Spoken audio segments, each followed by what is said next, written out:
આપણે આજ રોજ મુન્દ્રા તાલુકાના લુણી જૂથ ગ્રામ પંચાયતના રાગા ગામ મધ્યે આમ આદમી પાર્ટીની ટીમ જિલ્લા તાલુકા અને શહેરની પહોંચી છે ત્યારે આપણે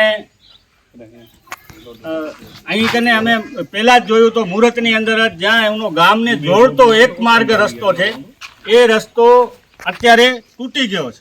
ત્યાંથી આવવા જવા માટેનું સમૂરો સંપર્ક વિહોણું આ લગભગ જ્યારથી વરસાદ ચાલુ થયું ત્યારથી ગામ આખું સંપર્ક વિહોણું થયું.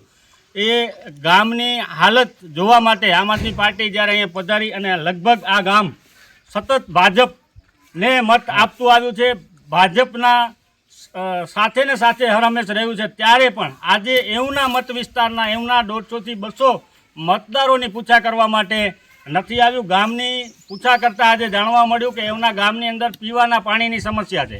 જૂનો જે ટાંકો છે તૂટેલો છે. એમની જે સમાજવાડી છે સમાજવાડીની પણ હાલત અત્યારે ખરાબ છે. જે સ્કૂલ છે તે સ્કૂલની આજુબાજુ પણ ગટરના પાણી નીકળે છે. આરસીસી રોડ ક્યાંક દેખાય છે, ક્યાંક ધૂળ દેખાય છે. એટલે 12.5 લાખ રૂપિયા જેવી એમની પાસે ગ્રાન્ટો આવી પણ ગ્રાન્ટો વપરાઈ નથી. આજે ગામમાં કામ 1 રૂપિયાનું નથી થયું.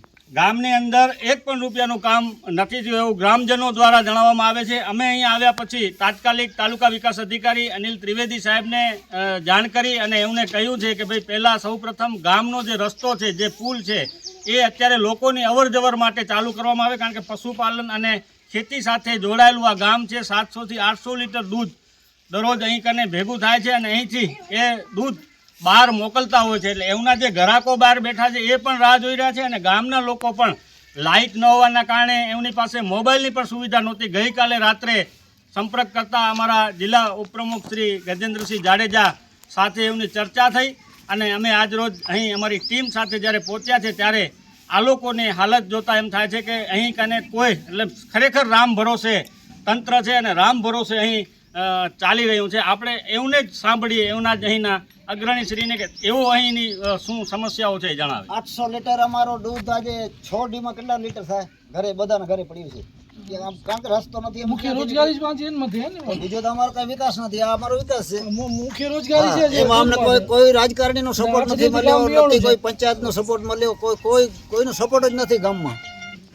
આટલું અમે જણાવી છે બસ. એટલે ત્યારે હવે ફરી અમે ભાજપને અને સત્તા અને તંત્રને જાગૃત કરીએ છીએ કે આવા જે નાના ગામો છે જે તમે હિન્દુત્વના નામે મતો મેળવી રહ્યા છો, એ ખરેખર હિન્દુ ગામો છે. એ ગામોની પણ